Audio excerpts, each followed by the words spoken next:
Olá! No vídeo de hoje a gente vai finalmente falar aqui no canal sobre a legalização da saboaria.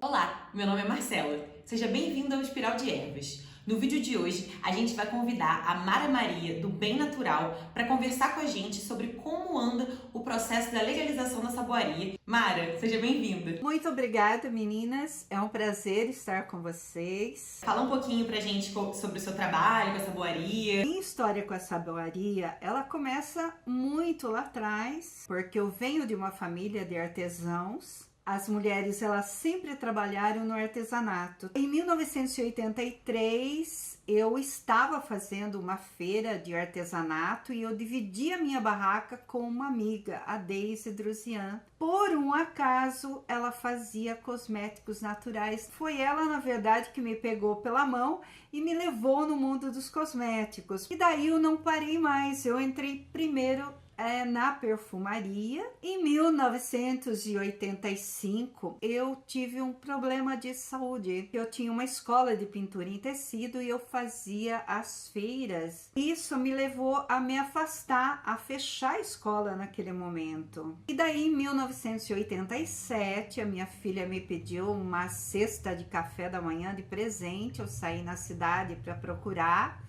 Vi que não tinha uma loja de cestas adequada, né? Daí eu não tive dúvida, eu montei uma loja de cesta de café da manhã. Fazendo os cursos em São Paulo, você também tinha cestas banho. Eu então introduzi na loja as cestas banho, mas a princípio eu não fiz os produtos. O cliente falou assim, por que você não faz os produtos artesanais? Eu falei, poxa, é verdade, né? E eu já tinha feito um curso na Casa das Essências de sabonetes, daí eu fui lá, fiz mais um curso, comprei os materiais, voltei e passei a fazer todos os produtos. E fiz diversos cursos na época de cosméticos. Essa história, ela vem um pouco antes do Peter Paiva, que ele tinha um marketing pessoal bastante forte e ele levou a saboaria artesanal para a mídia. Mas antes dele nós tínhamos profissionais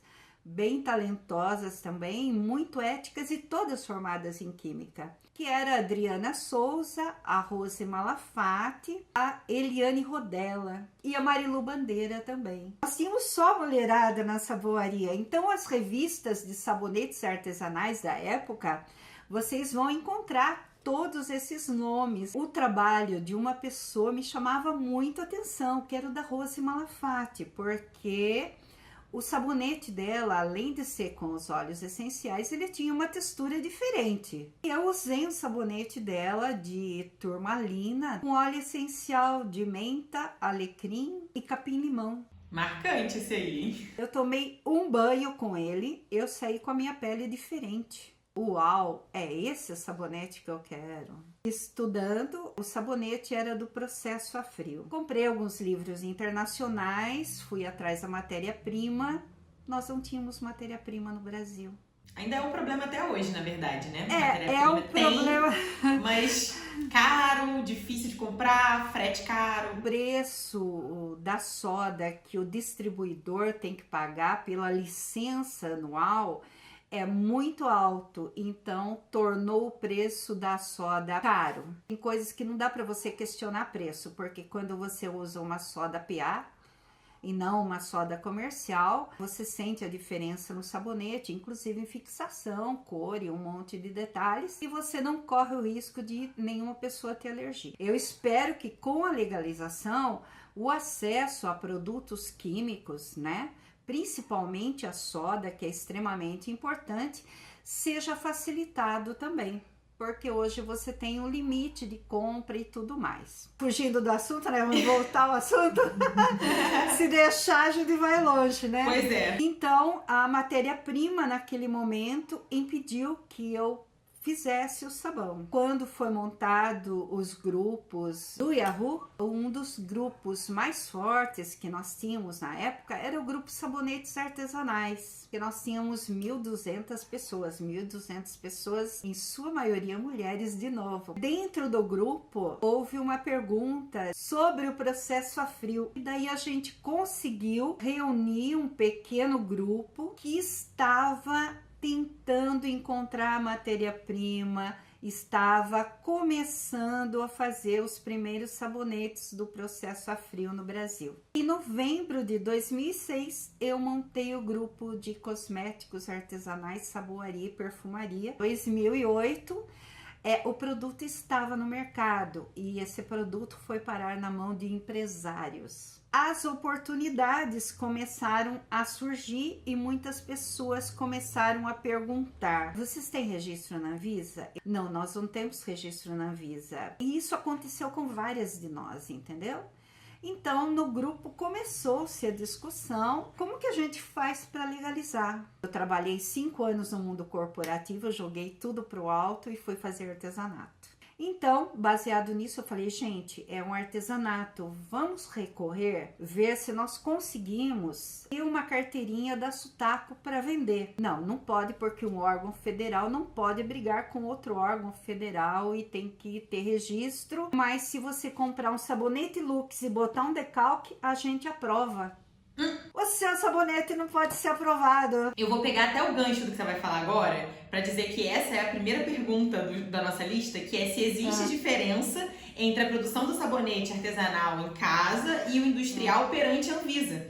Que acho que é a pergunta que você vai justamente responder aí, explicando que não. Não, Complexo. Realmente não existe diferença. Se você resolver produzir um sabão em casa, você tem que ir diante dos órgãos governamentais e abrir uma empresa.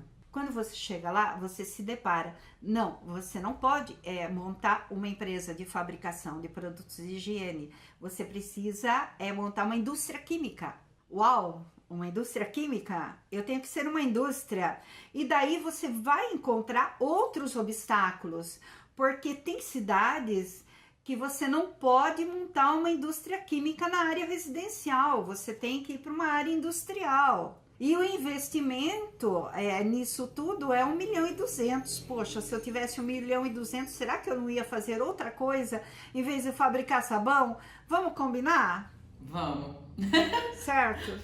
Eu quero ser um pequeno empreendedor, eu tenho zero para investir. Preciso de uma alternativa para mim me sustentar, para mim ter uma vida digna. Não somos enxergados, nós estamos à margem da lei. Não existe uma legislação que nos caiba. E é um direito do cidadão não ser invisível, né? Com certeza. A gente tá trocando ideia, a gente na verdade tá respondendo todas as perguntas das pessoas. Gente, a gente tá respondendo as perguntas de vocês, só que a gente tá respondendo indiretamente. Porque a próxima seria: é possível legalizar uma produção de sabonete feita em casa? Que a gente já mencionou aí que não, né? Já mencionou, exatamente. Que tem que ser uma indústria e etc. É muito complexo, muito caro, burocrático. E o processo é lento ainda por cima, né? Enquanto você tá fazendo ele, você não pode estar produzindo, porque se ele não tá concluído, você ainda não é considerado um produtor. Se eu der entrada hoje, a minha documentação, para mim ter uma pequena indústria química, eu vou ter aí 2 anos que eu vou ter que ter o maquinário, eu vou ter que pagar o aluguel do local e só vou poder produzir porque existe uma fiscalização a hora que você dá entrada. Eles vêm constantemente olhar, encontrar coisas que não estão de acordo com a lei ou alguma coisa mudou que você tem que fazer uma reforma ainda e se adaptar novamente. Então, é um processo muito longo para o pequeno empreendedor. Quer dizer, você não tem chance de empreender na área de cosméticos ou produtos de higiene pessoal se você não for grande. E é essa a nossa luta. A Sutaco não nos quer.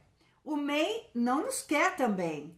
porque o MEI não pode ter um KNAI para nós por causa do Ministério da Saúde, porque é fiscalizado. Os cosméticos e os produtos de higiene, de um modo geral, eles oferecem risco à saúde da população e o consumidor tem direito à segurança. Por isso que nós temos que ser legalizadas, para dar garantia ao consumidor e para também estarmos dentro da lei e não na marginalidade como nós estamos. A terceira pergunta você também já acabou respondendo, que é quanto custa para legalizar uma saboaria? A gente falou, você falou 1.200.000, né, mais ou menos. Isso é o cálculo do Sebrae e eu acompanhei uma empresa, não especificamente produtora de cosméticos, mas de óleos essenciais, e até é mais simples, gente. E mesmo assim, o investimento foi muito alto. Então, ele tá fora, isso não existe. O pequeno empreendedor não tem esse dinheiro. Não tem. Então, temos que buscar caminhos como foi feito.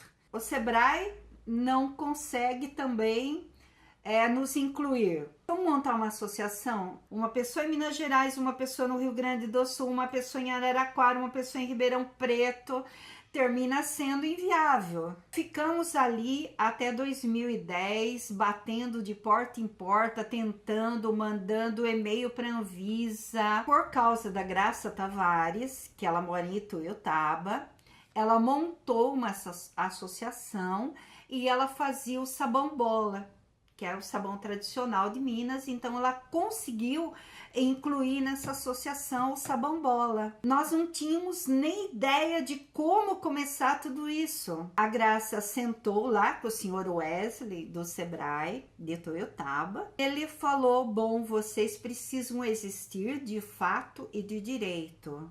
Como existir de fato? Com provas, com encontros. Então eu passei a organizar encontros de saboaria. Nós fizemos 8 encontros, todos esses encontros foram documentados, deve ter foto pela internet, tinha mais no Orkut, né, mas acabou. Mas no meu Flickr ainda tem alguma coisa, tá, gente? Então quem quiser ver, cada encontro a gente descobriu um ponto interessante da saboaria. Nós ouvimos falar, precisa dar o traço é importante para o processo. E na verdade, cada uma isolada num canto, a gente não tinha ideia exatamente desse traço. Dependia muito da fórmula também, né? Do clima e coisas que estão aquém também, né? De muitas coisas. Como nós falamos, na saboaria existem muitas variáveis, né? Nós trabalhamos com matéria-prima viva.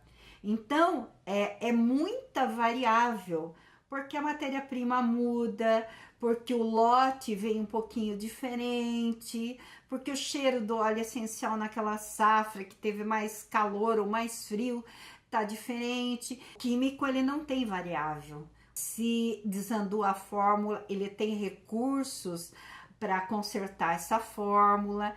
E no natural, não. O artesão, ele é um alquimista mesmo. Ele tem que ter muito jogo de cintura, ele tem que ter sensibilidade para perceber, ele tem que colocar um termômetro para ele ver a temperatura ambiente, né? Ele precisa controlar muita coisa ao mesmo tempo.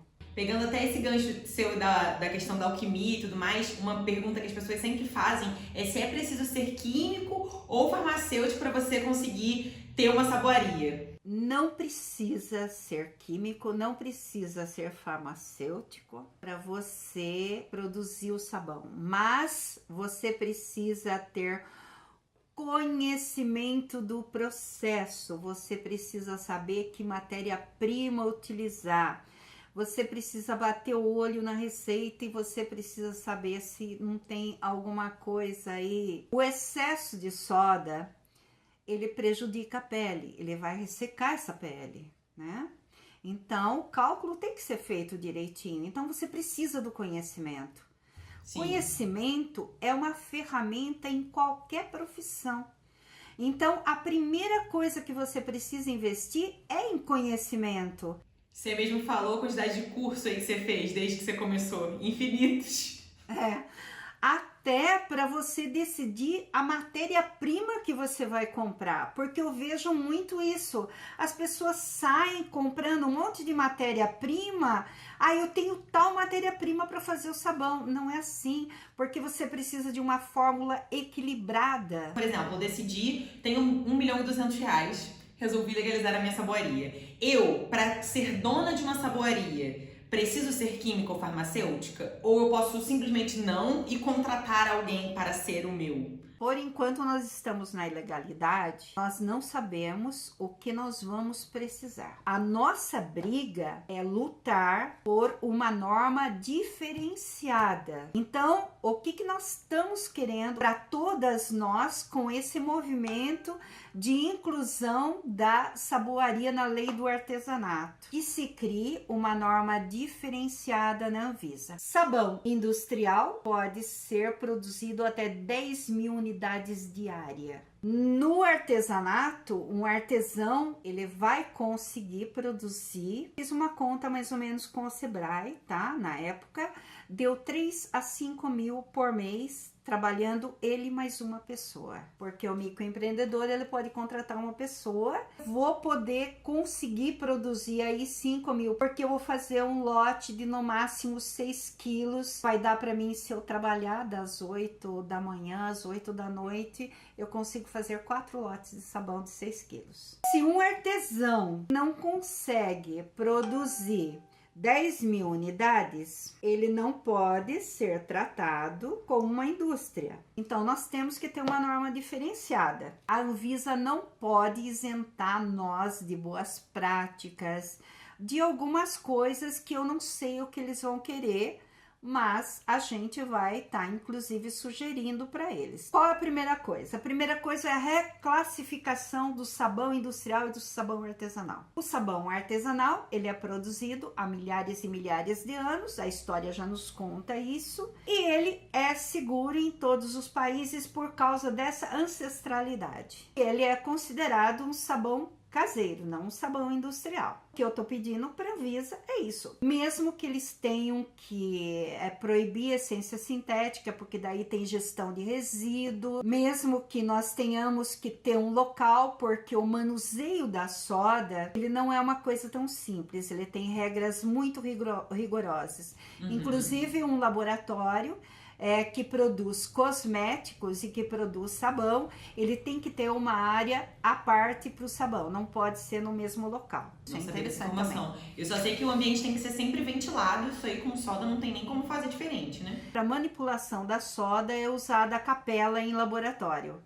A empresa, o laboratório, ele vai manipular uma quantidade muito grande de soda. Nós vamos ter lotes pequenos. Até porque, se você produzir um lote de 6 quilos, vai ter ele quente por uma semana, porque ele vai atingir a fase gel, a não ser que ele tenha erro de processo. Imagina 6 quilos na fase gel. A minha forma de 3 quilos, eu levo 24 horas para retirar o lote. Não dá para retirar de um dia para o outro como o lote de 1,5 kg. Por isso que é interessante, mesmo que você faça 6 quilos, você dividir em formas menores. É interessante ter a capela se você for artesão? Claro que é.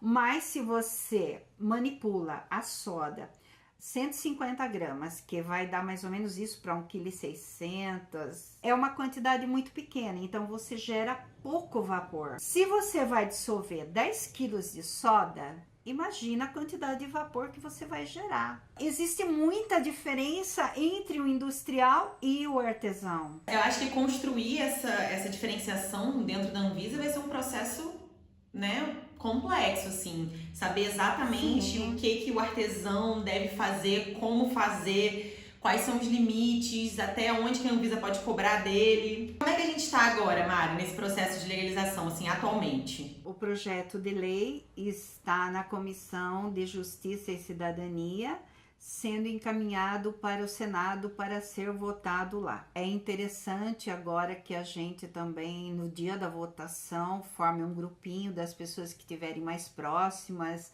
para estar marcando presença lá no dia da votação, para mostrar que tem interesse mesmo E outra coisa, seria muito importante a gente levar a petição pública com o mínimo de 22 mil assinaturas. Eu tô com essa petição, gente, há vários anos, eu não consigo, parece que não tem interesse do saboeiro, gente, vamos lá. Você está assistindo esse vídeo, você está preocupado com a legalização da saboaria, o link para assinar a petição vai estar aparecendo na descrição. Então não perde tempo, para o vídeo agora e vai assinar. As 22 mil assinaturas têm uma força muito grande na hora de eles votarem, entendeu? Porque a gente mostra que tem muita gente interessada. Muito difícil você lutar com 3 mil assinaturas, não é um número significativo de pessoas. Os deputados tem que ser um número significativo. Então vamos lá votar nessa petição pública. Vai ser votado no Senado. E depois vai para a Anvisa. A Anvisa vai ter 60 dias para se manifestar e nós vamos ter também essa comissão que vai dar algumas sugestões para eles com relação à flexibilização. Se eles falarem assim, não, vocês precisam de um local para produzir. Ok, nós já temos a Cosmético Livre, tem um químico trabalhando com eles, acho que é o André, se eu não me engano. Ele já fez uma planta, porque eu já tinha sugerido isso. Eu falei, gente, vamos deixar uma planta para que você possa produzir o sabão, produzir o cosmético no mesmo local, porque nós estamos trabalhando numa escala muito pequena. E são produtos que não têm uma grande validade. Então, nós temos que ter um espaço bem otimizado, que cumpra as regras da Anvisa, mas que seja uma sala e não 7 salas como é exigido para farmácia de manipulação ou o número de salas que é exigido para uma indústria química, né? Porque nós temos os modelos na França, o pessoal vende na frente, produz atrás, então eu acho isso é viável. A saboaria também, ela tem surgido muito como um investimento materno, né? Eu vejo muitas mães procurando uma forma de ganhar dinheiro e ainda poder estar com os filhos. Então também é uma coisa legal, né? Nesse aspecto. É muito legal, porque o que aconteceu? A geração das nossas mães ficou em casa. A minha geração saiu de casa para trabalhar, para fazer alguma coisa com muito remorso. E vocês estão achando aí o meio termo. Essa parte, né, de discussão com a Anvisa vai ser longa também. Mas eu acredito que dando tudo certo, mais um ano a gente vai estar formalizada, vai estar sabendo como trabalhar. Pondo que hoje, ainda não está legalizado, né? A gente está nesse processo. Hoje eu quero legalizar a minha produção. É possível ser feito isso através da terceirização, né? Como é que funciona isso mais ou menos? É possível eu, Mara, terceirizar o meu produto. Eu monto uma empresa de distribuição e contrato um laboratório para estar produzindo para mim. Com muito orgulho, gente, a Univi, minha aluna, ela tá terceirizando o processo a frio. Ela foi uma das pessoas fiscalizadas pela Anvisa e da noite para o dia ela teve que legalizar a empresa dela. Foi um processo muito difícil e ela resolveu que o laboratório dela ia trabalhar também terceirizando, ajudando os artesãos, reduzindo a quantidade mínima. O laboratório vai produzir, vai registrar na Anvisa, vai passar por todos os testes de validade que são necessários para registro do produto e você vai se preocupar em vender. Para aquelas 3 mil unidades que você podia produzir, de 3 a 5 mil unidades, se você tiver que fazer embalagem, cuidar do marketing, colocar no correio, você reduz essa produção. Talvez você produza 500, 300 e isso precisa ser colocado no mercado e você precisa de tempo para cuidar do Instagram, para cuidar do Facebook, para cuidar do seu site, para levar no correio. As pessoas mais jovens, elas têm uma visão de empreendedorismo diferente um pouquinho de algumas de nós. Porque nós, da primeira geração da saboaria, nós não queremos abrir mão do feitio em hipótese alguma. Então você vai ter um ganho aí bem limitado. Acho que justamente essa é a dificuldade, né? Algumas pessoas, acredito que fiquem satisfeitas de só, enfim, estudar, bolar a fórmula e terceirizar a produção. Mas tem gente que não quer de jeito nenhum, né? Que prefere ficar ali informal, na batalha, esperando pro momento que vai poder produzir, enfim, montar seu próprio laboratório, né? Exatamente. Então nós vamos ter o artesão que vai produzir, sei lá, 100 unidades por mês, e nós vamos ter o artesão que vai produzir um pouco mais, e nós vamos ter o artesão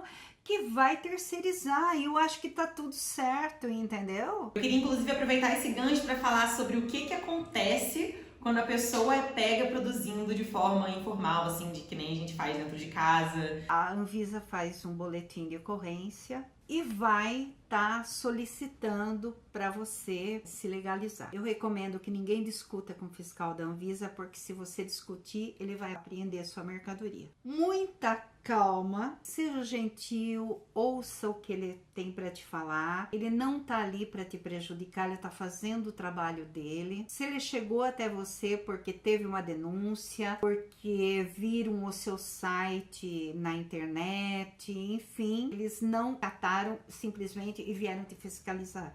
Houve alguma coisa que fez com que eles recebessem uma ordem de ir até o seu local e fiscalizar. O frequente é abrir o boletim de ocorrência. Se você estiver numa feira, você vai ter que se retirar da feira. Se você estiver vendendo só produtos artesanais, não esquenta, gente. Aquela feira foi. Fecha e vai embora. Você não pode ser reincidente, porque é incidência da multa. Apreensão também, ou não? Reincidência da apreensão das suas coisas?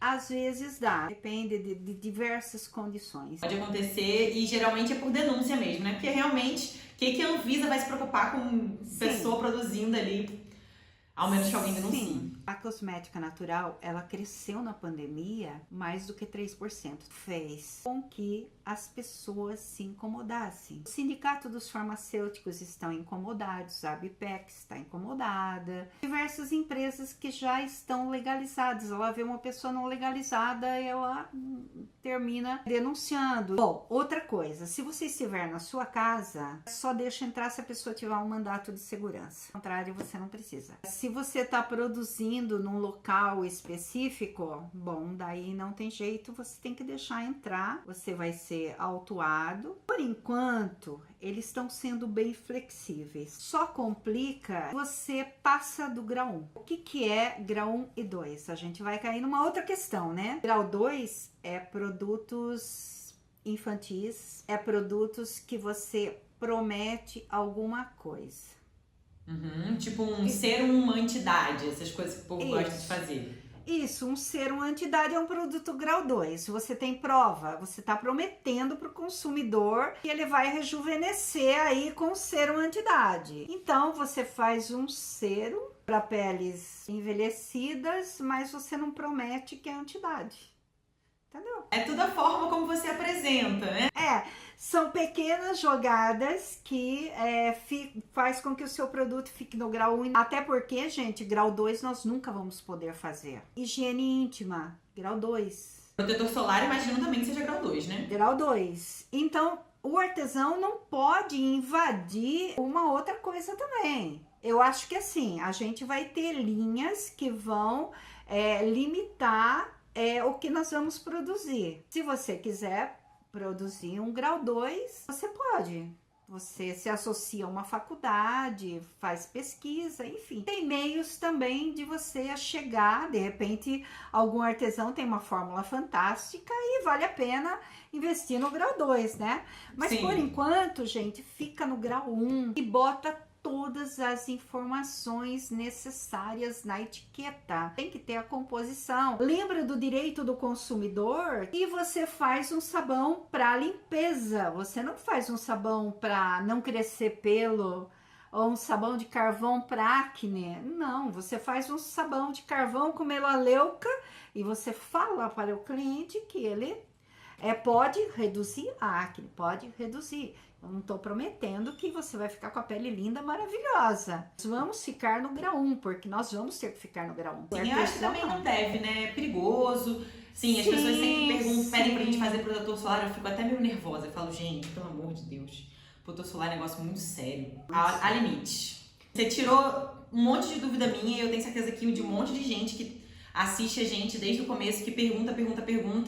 É sempre bom ter uma pessoa aí especialista que tá aí já há muito tempo. E eu não sei tudo, viu? Eu acho que uma vida é pouco pra gente dominar todo o conhecimento, porque a saboaria, ela te ensina todos os dias. Eu falo que a saboaria, ela termina sendo uma alquimia externa, que você faz, mas é uma alquimia interna também, porque você treina a paciência, tem tantas coisas, tantas habilidades que você tem que usar ali no dia a dia.